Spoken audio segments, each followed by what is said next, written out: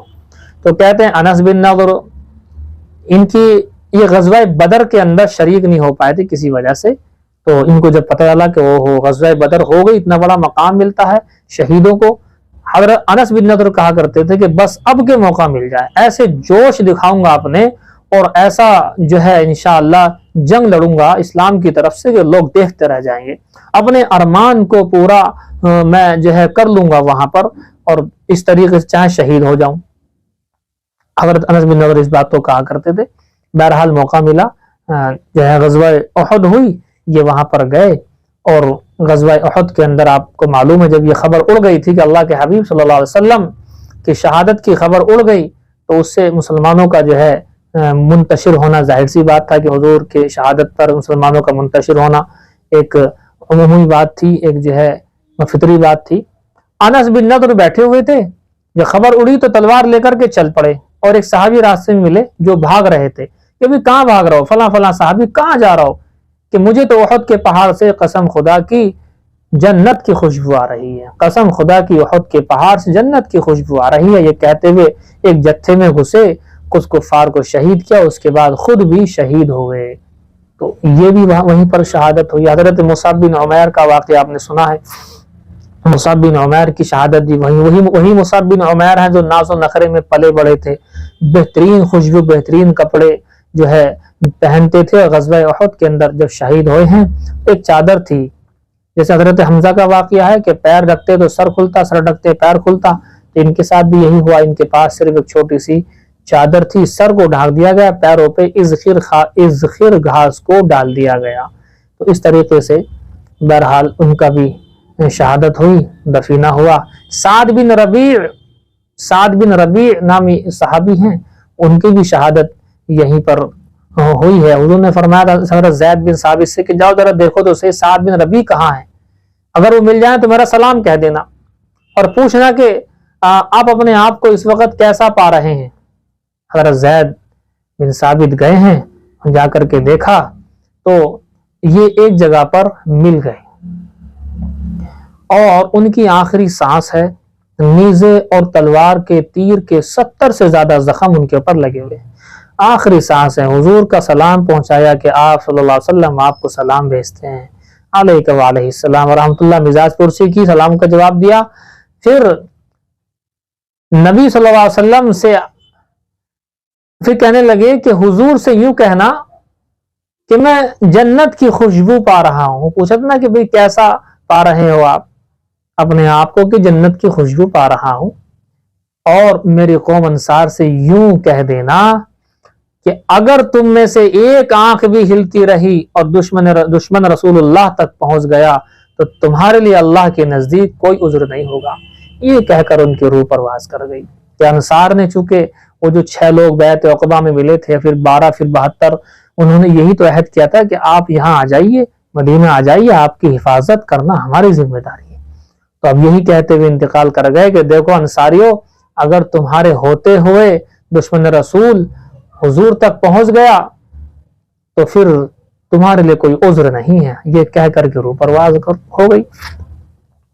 اس طریقے سے حضرت حنظلہ کا مشہور واقعہ غسیل الملائکہ بنے ہیں، یہ غسل نہیں کیا تھا انہوں نے، غسل کیے بغیر ہی چلے گئے تھے، اللہ کی راہ میں آواز لگ گئی تھی کہ مطلب یہ کہ مسلمان ہار رہے ہیں، تو اس کی وجہ سے فوراً تاب نہ لا سکے اور بیوی بچوں کو چھوڑ کر ایسے ہی یہ چلے گئے تھے، اور اس کے بعد ان کی شہادت ہو گئی۔ تو ایک کونے میں یہ جو ہے موجود تھے، شہید ہو گئے تھے، اور ان کے سر سے پانی ٹپک رہا تھا، تو حضور نے دیکھا کہ فرشتے انہیں غسل دے رہے تھے، تو معلوم کیا، تو بتایا گیا گھر سے کہ وہاں بنا غسل کے جلدی جلدی میں یہاں سے مسلمانوں کی شکست کی خبر سن کر چلے گئے تھے بھاگے ہوئے، تو یہ غسیل الملائکہ کہلائے، فرشتوں کے غسل دیے ہوئے۔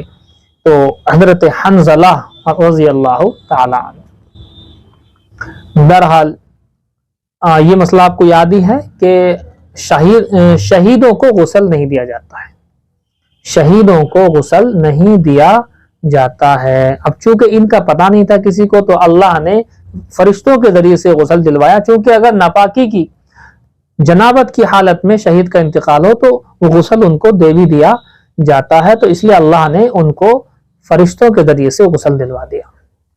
یہ ہے جی، کئی سارے نام آئیں گے، ان میں سے چند میں نے آپ کو یہ بیان کر دیے ہیں۔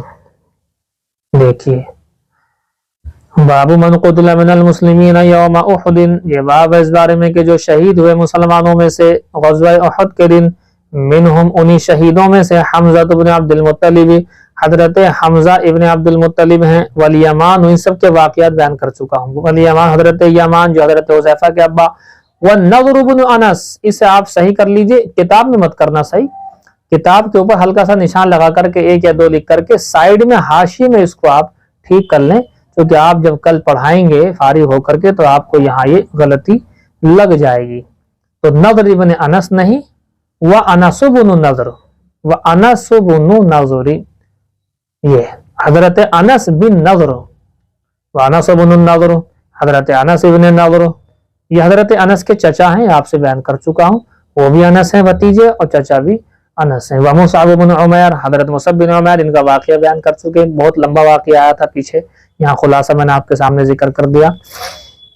وبه قال حدثني عمرو بن علي قال حدثنا معاذ بن هشام قال حدثني ابي عن قتادة قال ما نعلم حيا من احياء العرب اكثر شهيدا اعز يوم القيامة من الانصار۔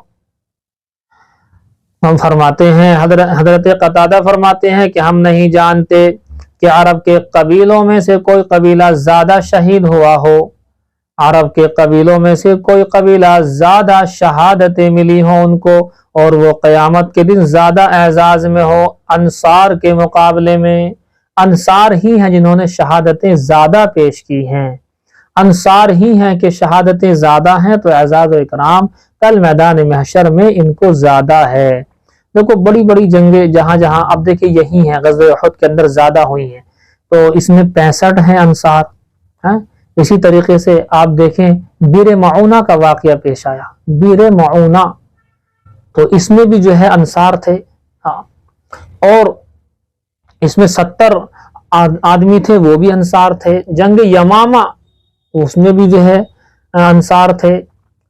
تو اس طریقے سے جنگ بیر معونہ اور جنگ یمامہ اور اس طرح اور بھی جنگیں ہوئی ہیں، تو انصار کی شہادتیں زیادہ ہیں۔ خلاصہ یہ ہے کہ انصار کی شہادتیں زیادہ ہیں، تو عزت و اکرام بھی کل میدان محشر میں ان کا زیادہ ہے۔ دیکھیے، قال قتادہ، حضرت قتادہ فرماتے ہیں، وحدثنا انس بن مالک، حضرت انس بن مالک نے ہم سے حدیث بیان کی، انہ قتل منہم یوم احد 70، کہ بے شک قتل کیے گئے، شہید کیے گئے ان میں سے کتنے؟ 70 غزوہ احد کے دن انصار میں سے، یعنی مراد یہ کہ اکثریت انصار کی تھی، 4 تھے مہاجر اور 1 تھا یہودی۔ وَيَوْمَ بِئْرِ مَعُونَةَ 70، اور بئر معونہ کے اندر بھی 70۔ بئر معونہ وہی ہے، اس کا واقعہ آئے گا تفصیل سے. خلاصہ اس کا یہ ہے کہ ایک جماعت کسی جگہ کی آئی، انہیں آ کر کے یہ کہا کہ ہمارے یہاں کچھ قرہ حضرات آپ بھیج دیجئے تاکہ ہمارے لوگوں کو پڑھائیں، اسلام قبول کر چکے ہیں. اس میں 70 صحابہ جو قرہ حضرات تھے ان کو بھیج دیا تھا. راستے میں انہوں نے غدر کیا، دھوکہ دیا اور ان لوگوں کو وہاں پر شہید کر دیا. اللہ کے حبیب کو خبر لگ گئی، اللہ کے حبیب نے ان کے خلاف بد دعائیں بھی کی ہیں. پھر اور یمامہ کا آپ کو پتہ ہی ہے، مسلمہ کذاب، ابوبکر صدیق کے دور میں جنگ ہوئی ہے اور وحشی بن حرب نے مسلمہ کذاب کو جو ہے کافر کردار تک پہنچایا. خالد بن ولید کو حضرت ابوبکر صدیق نے جہاد کے لیے اس کے ساتھ بھیجا اور پھر مسلمانوں کی جنگ ہوئی اور فتح ہوئی. وہ وہی ہے.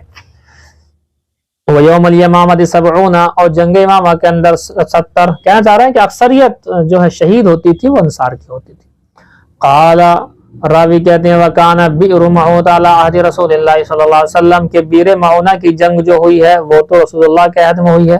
وَيَوْمُ الْيَمَامَةِ اور جنگ یمامہ جو ہوئی ہے عَلَىٰ عَهْدِ ابی بکر ابو بکر صدیق کے دور میں ہوئی ہے. یوم مسیلمۃ الکذاب اور یہ مسیلمہ کذاب کا دن تھا، یعنی اس سے جنگ تھی. اس کا بھی واقعہ آپ کے سامنے بیان ہو چکا ہے، کیسے وہ دیوار کی برابر میں کھڑا ہوا تھا.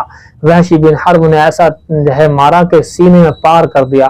وہ عورت جو اوپر کھڑی چھت پر دیکھ رہی تھی، واہ امیر المؤمنین، ہائے امیر المؤمنین کو ہمارے مار ڈالا اس کالے نے مار ڈالا، اس طرح کی باتیں کر رہی تھی.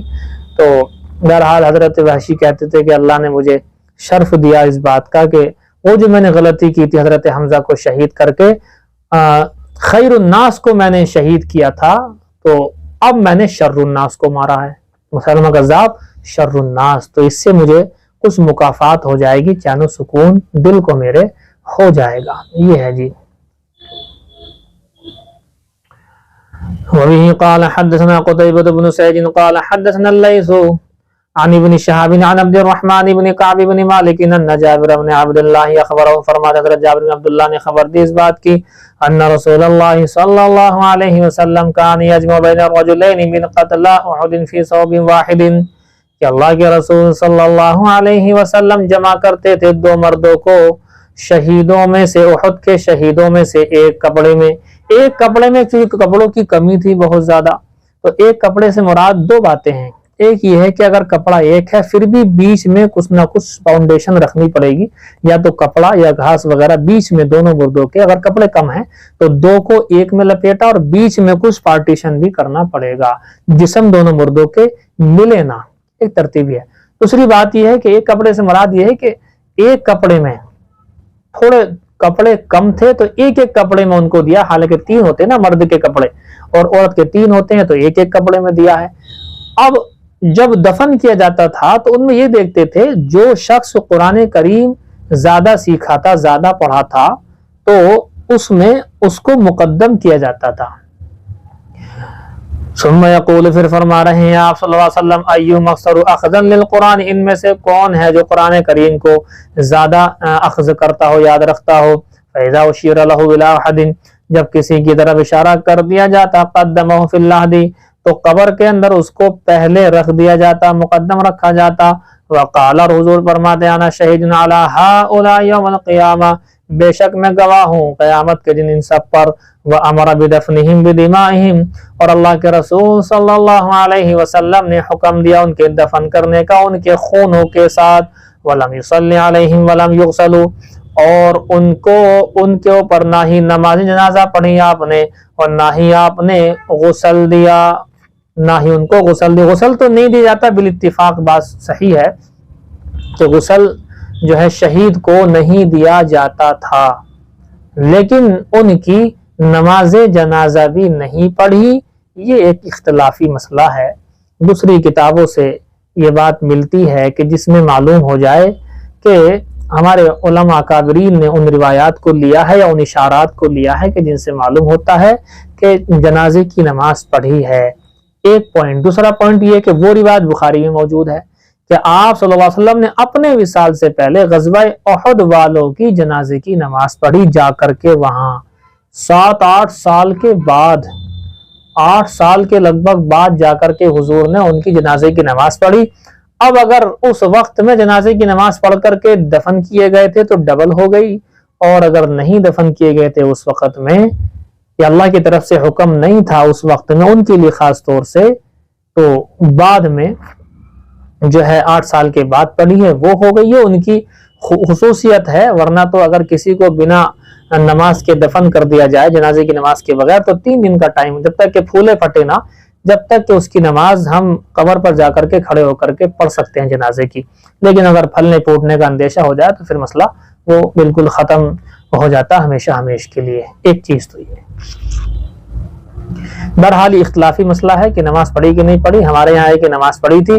حضرت مفتی سعید صاحب پالنپوری فرماتے تھے کہ میں بڑا حیران ہوں اس مسئلے میں، بہت زیادہ حیران ہوں کہ یہ ایسا کیسے ہو گیا کہ اتنے زیادہ شہادتیں ہوئی ہیں احد میں، اور آپ کے بدر کے اندر بھی تقریباً 14 کی شہادت، اور ان کے علاوہ بھی جنگوں میں کہیں 70 ہیں کہیں کتنے ہیں. تو یہ بات کیسے رہ گئی؟ یہ بات تو بہت زیادہ لوگوں سے نقل ہونی چاہیے تھی کہ نماز جنازہ پڑھی ہے، لیکن سچی بات تو یہ ہے کہ جنازے کی نماز کی اس قدر روایتیں نہیں جتنے کہ ہونی چاہیے. ایسا کیسے ہو گیا اللہ ہی جانے. تو وہ حیرت کا اظہار کرتے تھے حضرت اس بات کے اوپر، ہمارے استاذ محترم حیرت کا اظہار کرتے تھے. دیکھیے جی، حضرت عبداللہ بن عمر بن حرام صحابی رسول ہے، ان کی شہادت بھی یہی ہوئی ہے، اور میں نے آپ کو بتا چکا ہوں. یہ حضرت عبداللہ کون ہے آپ کو معلوم ہے؟ حضرت جابر کے ابا. وہ واقعہ بیان کہتے ہیں نا کہ ایک دن پہلے شہادت سے، غزوہ احد سے ایک رات پہلے جابر کو بلایا تھا حضرت عبداللہ نے اور کہا تھا بیٹے میں تمہارے پاس 9 بہنیں تمہاری چھوڑ کر جا رہا ہوں، ان کا خیال کرنا. 3 کی شادی ہو گئی تھی اور 6 شادی کے بغیر تھی، اور میں کچھ قرضہ بھی چھوڑ کے جا رہا ہوں، اس کا بھی خیال کر لینا، ان کو بھی ادا کر لینا، اور میری کل شہادت ہو سکتی، مجھے ایسا لگ رہا ہے. یہ ان کے ابا حضرت جابر کے ابا نے یہ بات حضرت جابر کو بٹھلا کر کے سمجھائی تھی. اگلے دن گئے اور واقعی شہادت ہو گئی. اور شہادت میں حضرت حمزہ کا جو واقعہ سنا نا آپ نے، اس میں مسلح کر دیا گیا. مسلح سا سے ہے، میم سا لام ہا. مسلح کہتے لاش کو بگاڑ دینا. یہ لاش ہم استعمال کرتے ہیں یا لاش استعمال کرتے ہیں، یہ ہم دیسی بھاشا میں استعمال کرتے ہیں، ورنہ نعش اردو لفظ ہے نعش، نون عین شین. تو نعش کو یعنی لاش کو بگاڑ دیا گیا تھا. تو جب حضرت جابر آئے تو رونے لگے، اور حضرت جابر نے اپنے ابا کے چہرے کو دیکھنا چاہا چونکہ لاش کو بگاڑ دیا گیا تھا بہت زیادہ. تو صحابہ نے منع کیا کہ بھی آپ مت دیکھو چونکہ حالت ٹھیک نہیں ہے. اور دوسرا پھر حضور نے کہا کہ بھی چلو رہنے دو، دیکھنے دو. حضرت جابر چھوٹے ہیں، زیادہ بڑے نہیں ہیں ابھی. بہرحال حضرت جابر کو دیکھا حضور نے کہ رو رہے ہیں بہت زیادہ. حضور نے فرمایا جابر رو مت، فرشتے برابر ان کے اوپر پروں کا سایہ کیے ہوئے ہیں. فرشتے جس وقت یہ شہید ہو رہے تھے ان کے اوپر سایہ کیے ہوئے تھے، یہاں تک کہ ان کی لاش اٹھا لی گئی. ان کی لاش جب اٹھائی گئی ہے تو فرشتے باقاعدہ پروں سے سایہ کیے ہوئے تھے. اور اگلی دوسری کتابوں کے اندر، بعض کتابوں کے اندر ذکر ملتا ہے کہ اللہ نے پوچھا جابر تمہارے ابا کو عبداللہ کو اللہ نے دوبارہ جب زندہ کر کے سامنے کھڑا کر کے پوچھا کہ تو اپنی چاہت بتا، مانگ کیا مانگتا ہے. تمہارا ابا نے یوں کہا یا اللہ دوبارہ واپس بھیج دے اور دوبارہ اپنے راستے میں شہید کر لے. یعنی ایک بار شہید ہو کے آیا ہوں، لاش کے میرے جو ہے کس قدر میرا برا حال کر دیا، لیکن پھر میں جا کر کے آپ کی راہ میں شہید ہونا چاہتا ہوں، پھر سے میرے ٹکڑے ٹکڑے آپ کی راہ میں ہو جائیں، میں تو یہ چاہ رہا ہوں. اللہ نے فرمایا کہ نہیں، وہ میرا جو ہے فیصلہ ہو چکا ہے کہ مرنے والے واپس نہیں ہوتے. اللہ نے یوں کہہ کر کے انہیں روک دیا. تمہارے ابا سے تو اللہ خوش ہے. تو یہ ہے جی حضرت عبداللہ. تو جابر ابن عبداللہ جو آپ سنتے پڑھتے ہیں، جابر کے ابو عبداللہ، یہ ہوا. وقال ابو الولید عن شعبۃ عن ابن المنکدر. ابو الولید کہتے ہیں شعبہ سے نقل کرتے ہوئے، ابن المنکدر سے نقل کرتے ہوئے، قال سمعت جابرا. ابن المنکدر کہتے ہیں کہ میں نے سنا حضرت جابر کو قال یوں کہتے ہوئے، لما قتل ابی، جب میرے ابا کو شہید کر دیا گیا، جعلت ابکی، تو میں رونے لگا، واکشف الثوب عن وجہی، اور میں ان کے چہرے سے کپڑا ہٹانے لگا. فجعل اصحاب النبی صلی اللہ علیہ وسلم ینہونی، اور مجھے حضور کے صحابہ روکنے لگے کہ نہ دیکھو. والنبی صلی اللہ علیہ وسلم لم ینہا، اور حضور صلی اللہ علیہ وسلم نے مجھے نہیں روکا. وقال النبی صلی اللہ علیہ وسلم لا تبکیہ او ما تبکیہ، اور حضور نے یوں فرمایا کہ نہ رونا، لا تبکی ہی فرمایا تھا یا ما تبکی ہی فرمایا تھا، دونوں کا ترجمہ تو ایک ہی ہے، راوی کو شک ہے لا تھا یا ما تھا، معنی ترجمہ ایک ہی ہے کہ مت رو اے جابر مت رو، ما زالت الملائکۃ تظلھا باجنحتھا تعرفیا، کہ فرشتے تیرے ابا کے اوپر برابر اپنے پروں سے سایہ کیے ہوئے رہے یہاں تک کہ آپ کے ابا کی روح کو اٹھا لیا گیا۔ جب تک تمہارے ابا شہید ہوئے اور ان کی روح کو اٹھا کر اللہ کے پاس لے جایا گیا ہے تب تک فرشتے سایہ کیے ہوئے تھے، تمہارے ابا کا مقام تو بہت اونچا ہے، رو مت۔ تو یہ کہا جی دیکھیے بس یہ آپ صلی اللہ علیہ وسلم کا خواب ہے، اگلا یہ انشاءاللہ کل بیان کریں گے۔ ابن ماجہ شریف باب فضائل العشرۃ رضی اللہ عنہم اجمعین، یہ باب ہے عشرہ مبشرہ کے فضائل کے سلسلے میں۔ عشرہ کے معنی 10، مبشرہ کے معنی وہ حضرات جن کو بشارت دی گئی ہو۔ عشرہ مبشرہ وہ 10 صحابہ جن کو بیک وقت ایک ہی موقع پر جنت کی بشارت دی گئی ہو۔ یہ مطلب نہیں ہے وہ صحابہ جن کو بشارت دی گئی ہے وہ 10 تھوڑی نہ ہیں، جتنے صحابہ ہیں سب کے لیے ہے وہ تو، اور نام لے لے کر کے بھی ہے، بہت ساروں کا نام لے لے کر کے ہے۔ تو یہ 10 صحابہ کی کیا خصوصیت ہے؟ عشرہ مبشرہ کہنے کی وجہ کہ 10 لوگ جن کو جنت کی بشارت دی گئی، حالانکہ اوروں کو بھی دی گئی ہے، اس کی وجہ صرف یہ ہے کہ ایک ہی حدیث میں بیک وقت حضور نے ایک ہی بات میں اس کو بیان کر دیا۔ ابو بکر فی الجنہ، عمر فی الجنہ، عثمان فی الجنہ، علی فی الجنہ، سعد فی الجنہ، سعید فی الجنہ، اور طلحہ فی الجنہ، زبیر فی الجنہ، عبد الرحمن بن عوف فی الجنہ، ابو عبیدہ فی الجنہ۔ تو آپ نے اس طریقے سے 10 کو جو ہے لگاتار جو کہا، ایک ساتھ کہا، یہ 10 ہیں عشرہ مبشرہ، اس لیے ان کو عشرہ مبشرہ کہتے ہیں، ورنہ یہ مطلب ہرگز نہیں کہ ان 10 کو جنت کی بشارت ہے باقی کو نہیں ہے، یہ مطلب ہرگز نہیں ہے۔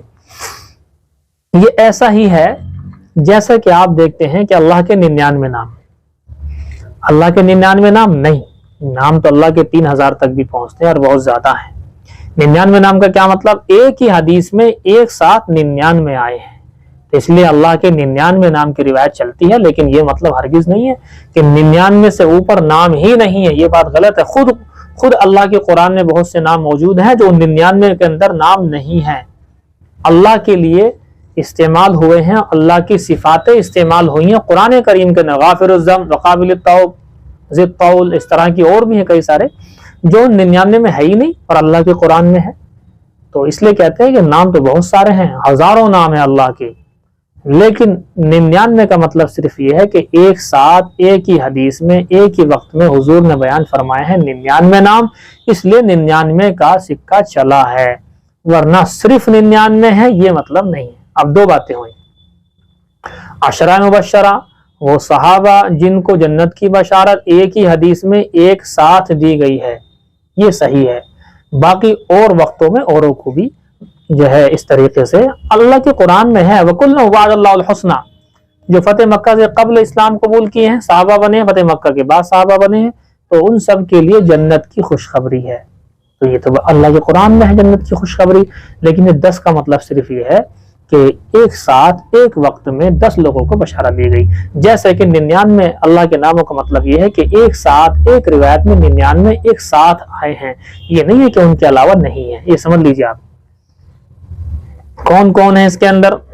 دیکھیے حضرت ابوبکر صدیق جن کا بیان ہو چکا، حضرت عمر فاروق، عثمان غنی، علی مرتضی، حضرت طلحہ، حضرت زبیر، حضرت سعد بن ابی وقاص، حضرت عبد الرحمن بن عوف، حضرت سعید بن زید۔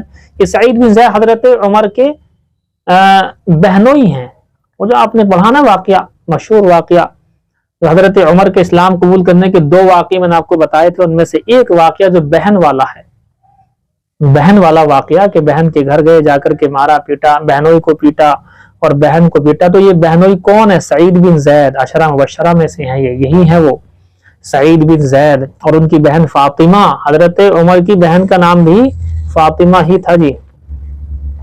تو فاطمہ کے شوہر سعید بن زید حضرت عمر کے بہنوئی عشرہ مبشرہ میں سے ہیں۔ ابو عبیدہ بن الجراح، یہ 10 صحابہ ہیں، اور 10 کے 10 یہ نوٹ کریں آپ، یہ قریشی ہیں۔ یہ عشرہ مبشرہ 10 کے 10 یہ قریشی صحابہ ہیں، یہ قریش سے ہیں۔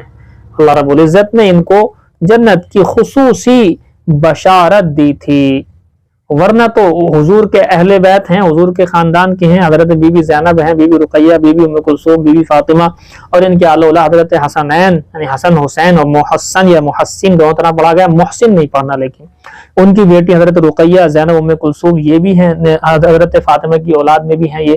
پھر ان کے نیچے آ جائیے، ان سب کے لیے اہل بیت کی ظاہر سی بات ہے، اہل بیت کا مقام بہت بڑا ہے، اور جنت کی خوشخبریاں بشارتیں ان کے لیے ہیں۔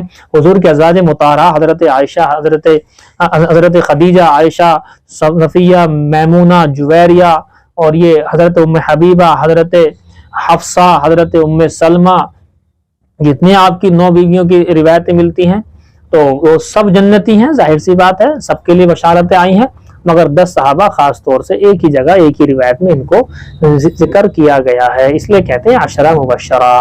دیکھیں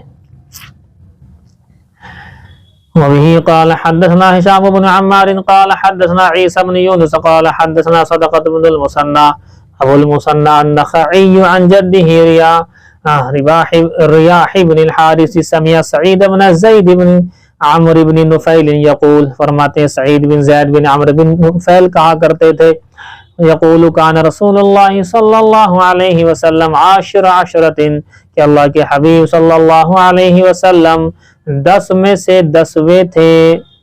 ہاں، اس روایت کے اندر 9 حضور کے علاوہ ہیں اور ایک خود حضور ہے، 10 ہیں، اور دوسری روایتوں کے اندر یہ ہے کہ 10 صحابہ الگ ہیں، حضور تو ہے ہی الگ۔ تو یہ دیکھیے، فقال، حضور نے یوں ارشاد فرمایا، ابو بکر فی الجنہ، ابو بکر بھی جنتی، و عمر فی الجنہ، عمر بھی جنتی، و عثمان فی الجنہ، عثمان بھی جنتی، و علی فی الجنہ، علی بھی جنتی، و طلحہ فی الجنہ، طلحہ بھی جنتی، و زبیر فی الجنہ، زبیر بھی جنتی، و سعد فی الجنہ، حضرت سعد ابن ابی وقاص بھی جنتی، و عبد الرحمن بن عوف، حضرت عبد الرحمن بن عوف فی الجنہ جنتی ہے۔ فقیل لہو، کہا گیا، من التاسع، یہ تو 8 ہو گئے، نواں کون تھا؟ قال انا، حضرت سعید بن زید جو حضرت عمر کے بہنوئی کہتے ہیں وہ نواں میں تھا۔ ان میں کس کا نام رہ گیا؟ یہ دیکھیں آپ، حضرت ابو عبیدہ ابن الجراح، جو کہ دوسری روایتوں سے ثابت ہے کہ یہاں حضور نے ان کا بھی ذکر جو ہے کیا تھا۔ اب دیکھیے، حضرت ابو بکر صدیق کی پورا جو ہے زندگی کے مختصر زندگی آپ سے بیان کی، عمر کی زندگی، عثمان غنی، حضرت علی حیدر کرار کی، حضرت طلحہ کے واقعہ، کیسے جنگ جمل میں حضرت کو تیر لگا اور وہ پیر میں گھسا، اور اس کے بعد ان کی شہادت کا یہی واسطہ بنا، ذریعہ بنا۔ پیر میں تیر جب لگ گیا تو زخم اگر بند کرتے تو پیر پھول جاتا، زخم کھولتے تو خون جاری رہتا، کہنے لگا اللہ کی طرف سے بس چھوڑ۔ حضرت زبیر ابن العوام کا کیسا دل خراش واقعہ، آخری جنگ جمل سے جب حضرت علی نے ان کو سمجھایا، جس حضرت طلحہ کو سمجھایا تھا، وہ پیچھے ہٹ گئے جنگ جمل کے اندر، حضرت زبیر پیچھے ہٹ گئے تھے، واپس جا رہے تھے کہیں، عمرو ابن جرموز اس بدبخت نے جو ہے حضرت زبیر کو جو ہے نماز کی سجدے کی حالت میں سر ان کا کاٹ دیا اور حضرت علی کے پاس لے آیا کہ دیکھو میں نے ایسا کام کیا۔ حضرت علی کی حضرت زبیر کی تلوار لے کر کے آیا، حضرت علی نے تلوار دیکھی زبیر کی کہ اس تلوار نے بارہا حضور کی حفاظت کی ہے اور تجھے جہنم کی خوشخبری، عمرو بن جرموز تو نے ایسے شخص کو شہید کیا ہے، عشرہ مبشرہ میں سے ہیں، ظاہر سی بات ہے، تو ظاہر سی بات جنتی شخص کو شہید کرنے والا آدمی کیسے اچھا ہو سکتا ہے۔ عمرو بن جرموز تجھے جہنم کی بشارت ہو، حضرت علی نے اس سے یوں کہا۔ اور حضرت سعد کا آپ نے اپنے واقعے پڑھا ہی ہے، مستجاب الدعوات تھے، دعائیں اتنی قبول ہوتی تھیں کہ کیسے ایک شخص کو جو ہے اس نے حضرت طلحہ، علی، زبیر کو الٹا سیدھا کہا کہ بھی رک جاؤ، خاموش رہو، برا بلا مت کہو، لیکن باز نہیں آیا۔ حضرت نے 2 رکعت نماز پڑھ کے بد دعا کی، بد دعا کا اثر یہ ہو کہ بختی اونٹ آیا، ایسے کچل کر کے چلا گیا، اس کو مار کر کے۔ ایسی اپنا بیٹے کے حق میں ایک بار مرتبہ بد دعا کی تھی، عمر بن سعد، عمر کے حق میں بد دعا کی تھی، تو بد دعا وہی کہ غلام کو جو انہوں نے مار پٹائی کر دی تھی، اس کی جو ہے پنڈلیوں سے خون جو ہے گر رہا تھا کہ بھی تمہیں کیا ہوا کہ تمہارے بیٹے نے مارا ہے ناحق مجھے، اپنے بیٹے کے لیے اللہ اس کو بھی خونم خان کر دے، اس کے لیے بد دعا کر دی۔ تو یہ عمر بن سعد جو ہے حضرت حسین کے قاتلوں میں تھا، ان کو شہید کرنے والوں میں تھا۔ اور پھر مختار الثقفی جو پہلے آدمی صحیح تھا، بعد میں اس نبوت کا دعویٰ کر کے اپنا آپ کو خراب کر لیا تھا، ایمان سے پھر گیا تھا، اس نے جو ہے چن چن کر کے حضرت حسین کے قاتلوں کو مارا تھا، تو اس کو بھی عمر بن سعد کو بھی مارا تھا اس نے۔ تو یہ ہے وہ بہرحال آپ نے جو عبد الرحمن بن عوف کا آگے ذکر آئے گا پھر بتائیں گے۔ تو خلاصہ یہ کہ ان میں سے اکثر کا احوال اور زندگی کا آپ کے سامنے بیان میں کر چکا ہوں۔ دیکھیے ایک چیز اور اس حدیث کے اندر آپ نوٹ کریں کہ اللہ کے حبیب صلی اللہ علیہ وسلم کی زبان سے الفاظ ادا ہوئے ہیں، کیا ہوئے ہیں؟ نمبر 1 پر ابو بکر فی الجنہ، 2 پر عمر فی الجنہ، 3 پر عثمان فی الجنہ، 4 پر علی فی الجنہ۔ یہ غور کرنے والی بات ہے، صحیح روایت ہے، یہ غلط بھی نہیں ہے، ضعیف بھی نہیں ہے، بالکل صحیح روایت ہے کہ حضور کی زبان پر اس ترتیب سے ناموں کا آنا، ابو بکر صدیق پھر عمر پھر عثمان پھر علی، یہ اشارہ ہے خلافت کی طرف۔ اور دیکھیں اللہ کا کرنا ایسا ہی ہوا ہے، واقعہ بھی ایسے ہی ہوا، ابو بکر پھر عمر پھر عثمان پھر علی اسی طرح سے آئے ہیں۔ چاروں خلیفہ جو حضور نے فرمایا تھا کہ 30 سال تک خلافت راشدہ رہے گی، تو ان خلافت راشدہ میں یہ 4 لوگ، خاص طور سے 5ویں حضرت حسن کا 6 مہینے بھی ہیں، اس میں انہوں نے جو ہے صلح کی تھی، ان کو بھی ہے خلافت راشدہ میں مانا جاتا ہے۔ خاص طور سے چاروں کی ترتیب جو حدیث میں آئی ہے اسی ترتیب سے خلافت اللہ کی طرف سے ان لوگوں کو ملی ہے۔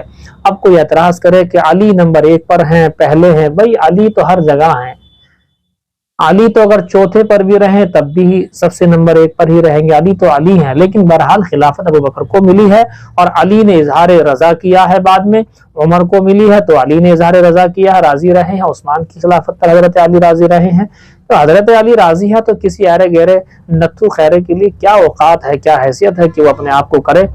ایک پوائنٹ کی بات اور غور کریں اس میں، دیکھیے حالانکہ یہ باتیں کرنی اچھی نہیں ہوتی، میں کبھی میچ وغیرہ کھیلتا بھی نہیں ہوں، میں جب بچپن میں کھیلا ہوں، بس بڑے ہو کر کے ہم لوگ میچوں سے دور رہے، کھیل کود سے دور ہے، لیکن کھیل کے بارے میں جانکاری ہے، کھیل کے بارے میں جانکاری ہوتی ہے، لیکن میں زیادہ کھیل کود میں ہوں نہیں، زیادہ کیا ہوں ہی نہیں بس۔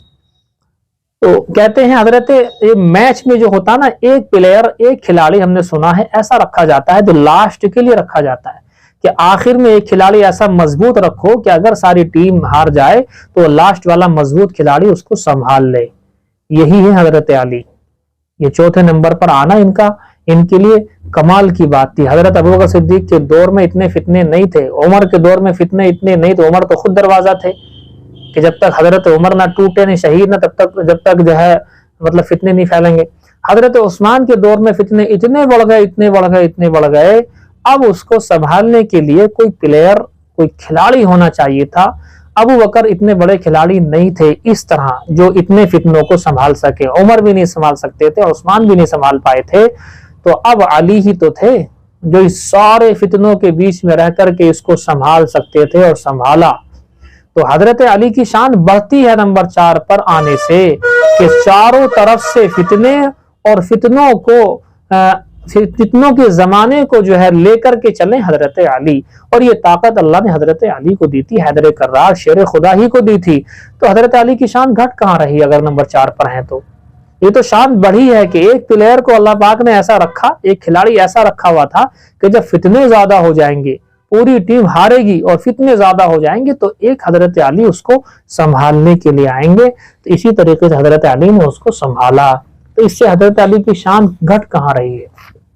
ابو بکر کا جو ہے میدان الگ تھا، عمر کا میدان الگ تھا، عثمان غنی کا میدان الگ تھا، ان کے زمانے میں فتنے ابھر گئے تھے بہت زیادہ، وہ سنبھال بھی نہیں پائے۔ حضرت عثمان غنی کے وقت میں حضرت عثمان غنی شہید ہو گئے ہیں، یعنی حضرت عثمان کے وقت میں اتنے فتنے کہ اب ضرورت تھی ایک ایسے خلیفہ کی جو فتنوں میں رہتے ہوئے اس کو سنبھال سکے، وہی تو حضرت علی ہیں۔ تو یہ تو شان بڑھی ہے، گھٹی تھوڑی ہے۔